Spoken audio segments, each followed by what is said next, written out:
Boa tarde, amigos. Aqui é o Luciano e eu vou mostrar um pouco para vocês do material que eu desenvolvi para falar sobre manipulação tecidual e mais especificamente sobre a manipulação de retalhos. Esse material ele vai ser abordado ao longo dos dias do nosso curso de reconstrução tecidual e ele tem como objetivo esclarecer, fundamentar os princípios que vão nos dar maior previsibilidade às nossas intervenções cirúrgicas. Então, nós vamos rever esses princípios e tentar fazer um paralelo com as situações clínicas e com como a gente pode tirar proveito do conhecimento adquirido até aqui. A nossa história começa com a avaliação do nosso paciente. O que nós temos disponíveis hoje, até o momento, para fazer uma boa avaliação do paciente é descrito na literatura como avaliação do biótipo periodontal. Infelizmente, esse biótipo ele pode ser interpretado de diferentes maneiras. A literatura sugere a presença, ou melhor dizendo, a literatura classifica os biótipos periodontais em dois tipos, espesso e fino, sendo o espesso mais relacionado a maior previsibilidade nas nossas intervenções, enquanto o fino estaria mais sujeito, nós estaríamos sob um risco maior de desfechos inesperados, ou seja, os nossos procedimentos estariam sob um risco maior.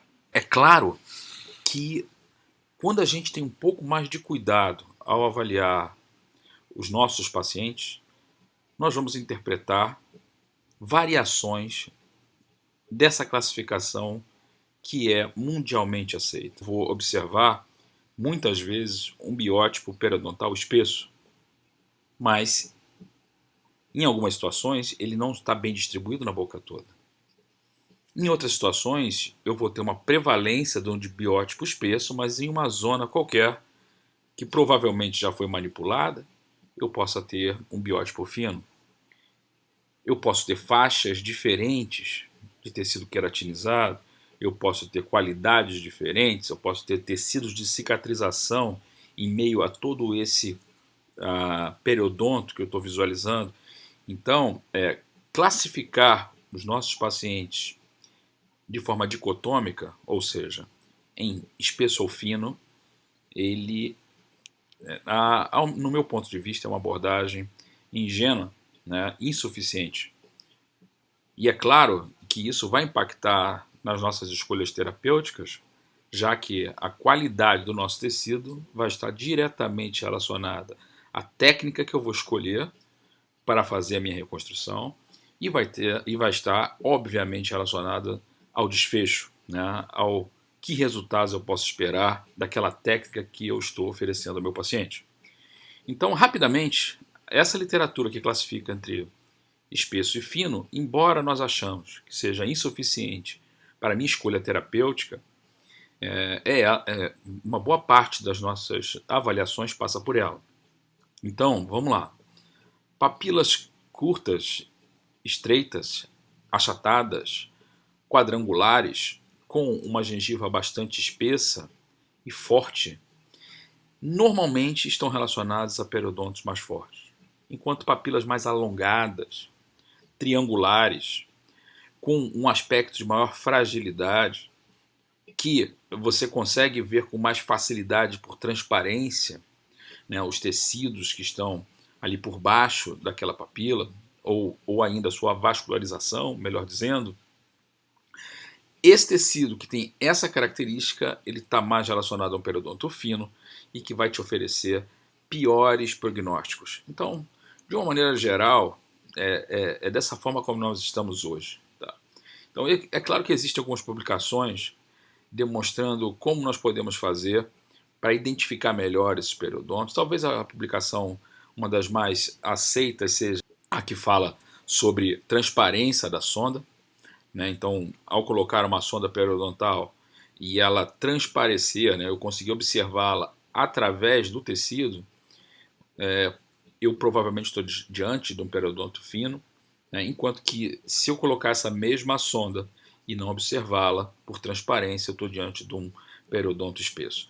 Mas mesmo essa classificação já foi demonstrada que ela é insuficiente, ela não traz uma boa acuidade, então existe muito erro em saber o que é espesso e fino, mesmo eu sabendo que espesso e fino também não é suficiente. Então, de uma forma geral, aqui eu coloquei esse gráfico mostrando para vocês o nível de concordância entre esses examinadores. Isso aqui é um trabalho que foi publicado ainda em 2009, falando sobre a concordância de se observar determinado periodonto, mostrando que o nível de concordância entre eles, que esse valor de capa aqui, é muito baixo, não chegando a 30%, independentemente se a gente está falando de periodontistas, de estudantes ou de dentistas restauradores. Está todo mundo por aqui, ó.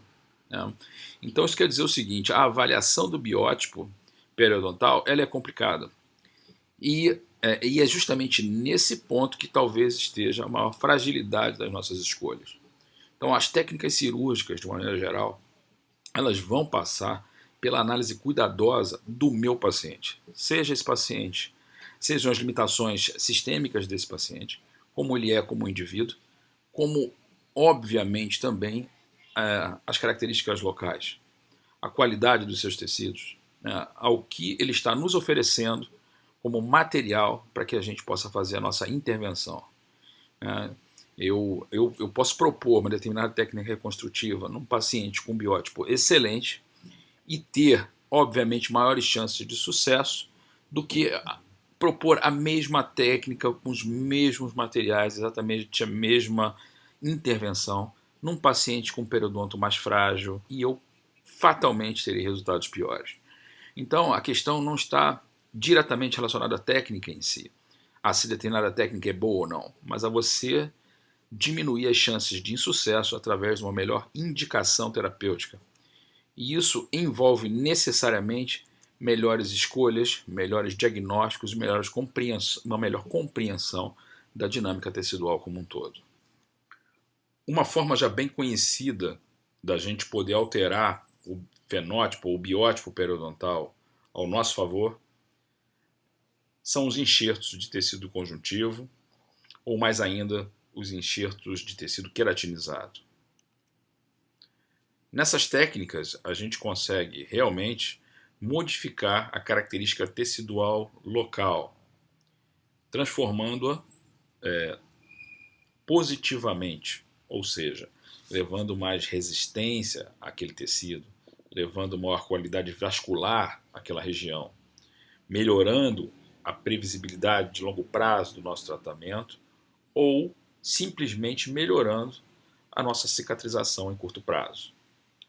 Nós vamos falar também sobre essas técnicas um pouco mais à frente, sobre como obter esse tipo de tecido e o que esperar desse tecido quando transportado ou transplantado de uma região para outra da boca. Nessa imagem, por exemplo, vocês estão vendo um enxerto misto com uma camada epitelial e uma camada de tecido conjuntivo subjacente sobre uma superfície de madeira estéreo utilizada para que a gente possa preparar adequadamente esse tecido para ser então instalado no leito receptor.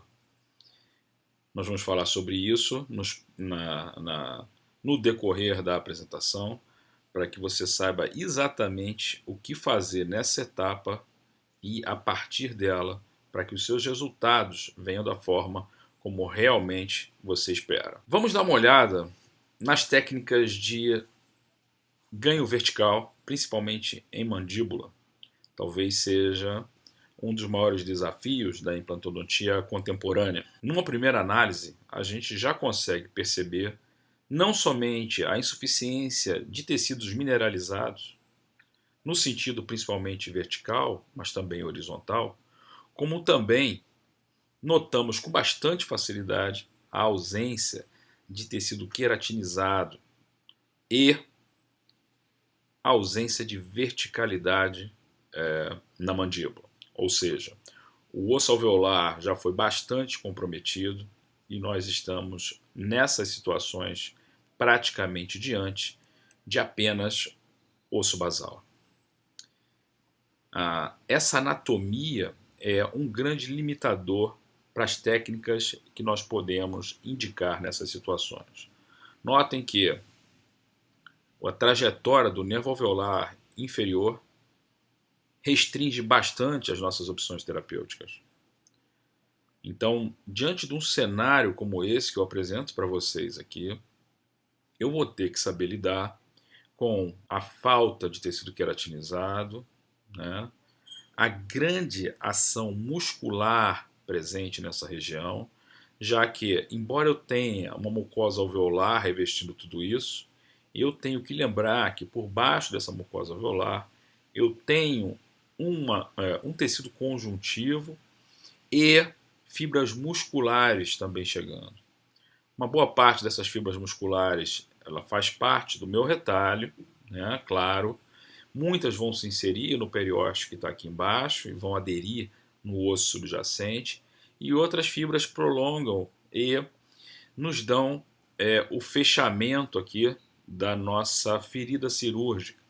Então eu tenho que lembrar que existem sim algumas fibras musculares que não estão diretamente aderidas ao tecido esquelético por baixo. Elas vão compor em parte para a lâmina própria da gengiva. Então, quando eu faço a minha incisão aqui em cima e fecho essa cirurgia, ao final dela eu faço a síntese com bastante cuidado e respeitando todos os princípios cirúrgicos, eu devo lembrar que eu vou ter alguma ação muscular chegando na minha região de coaptação de borda. E esse é um dos problemas que nós temos que ter bastante atenção para que em pouco tempo a gente já não observe a falha da nossa cirurgia. Então vamos lá. Na abordagem da mandíbula posterior, uma das técnicas de escolha para essa abordagem envolve a utilização de membranas com reforço de titânio para que a gente tenha realmente a preservação de um arcabouço onde a enxertia abaixo desse arcabouço vai me garantir a regeneração ou a reconstrução óssea local. A literatura vem discutindo a utilização dessas membranas reforçadas por titânio já há bastante tempo. Esse trabalho Urban de 2014 já mostra a combinação dessas membranas reforçadas com titânio associadas ao osso bovino, uma matriz bovina, a hidroxapatita, no caso aqui, a hidroxapatita bovina bastante conhecida, que é o BIOS, ela mostrou resultados bastante aceitáveis no que diz respeito à reconstrução vertical da mandíbula. Então é claro que essas membranas elas já não são novidades, na verdade elas vêm bem anterior a essa publicação de 2014, mas elas eram apresentadas de outra forma, com um material menos denso, mais poroso, oferecido por uma empresa bastante conhecida, que era a Gore-Tex. Essa empresa saiu do mercado, mas todo o trabalho que foi feito envolvendo esse material, que era um teflon de baixa densidade, um teflon que permitia a infiltração microbiana. Então, mesmo com as limitações daquele material que nós tínhamos naquela época, os resultados eram bastante encorajadores. Então, a técnica de reconstrução vertical de rebordos, com auxílio de membranas de teflon, ainda com baixa densidade, reforçadas por titânio, no começo dos anos 2000 ou em meados de 1997 até os anos 2000, naquele meio, com as publicações dos italianos Carlo Tinti, Stefano Parma. Essas publicações elas mostraram que existia um caminho nas reconstruções alveolares utilizando membranas reforçadas por titânio. A partir dali, essa técnica foi bastante encorajada, até porque os resultados, eles por si só, falavam bastante. Então, hoje, eu tenho uma noção muito boa do que eu posso conseguir com essas reconstruções, mas esse meu olhar depende muito da avaliação daquela primeira questão que nós conversamos, que é da avaliação das condições locais e sistêmicas do paciente. é só após uma avaliação criteriosa dessas condições que eu posso optar pela técnica e, a partir dali, desenhar o meu retalho, que seria um capítulo à parte. Como preparar retalhos que sejam suficientemente resistentes, saudáveis, para abrigar uma grande quantidade de material descelularizado ou acelularizado ou avascularizado por baixo dele. Não é uma situação favorável. Se a gente for pensar bem, um retalho que foi deslocado do seu leito original, onde ele tinha naturalmente um fluxo sanguíneo, um fluxo vascular circulando, quando você o desloca e o repousa de novo, só que desta vez sobre uma superfície avascular, a tendência é realmente que você não tenha o mesmo comportamento desses tecidos, né? Que a tendência é que esse tecido sofra de imediato algum tipo de dano, seja por desidratação, seja por dificuldade de revascularização. Então, esse retalho ele já vai estar diante de uma situação adversa, né, que você o manipulou por algum tempo e o devolveu a uma posição que não é mais aquela posição original. Então, toda, a, toda aquela relação que havia entre esse retalho e os tecidos subjacentes a ele, ela não mais existe agora que você o manipulou nessas cirurgias reconstrutivas. Então você pode e deve esperar maior dificuldade de cicatrização.